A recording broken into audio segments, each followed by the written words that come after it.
Magandang araw mga kagabay. Ngayon po ay June 24, 2026, araw po ng Miyerkules.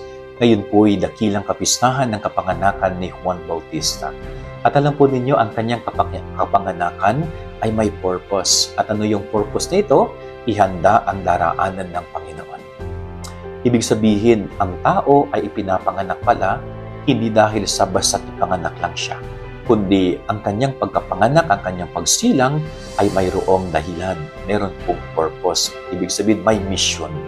Kaya tayong lahat, ako, kayo po, ikaw na nanonood ng video na ito, may purpose kung bakit ka ipinanganak. At ang purpose mo ay maging instrumento ka palagi ng Diyos upang ang kaharian niya, ang kanyang kagandang loob ay mararamdaman dito sa lupa. Kaya, wag mong sayangin yung purpose kung bakit ka pinanganak, no?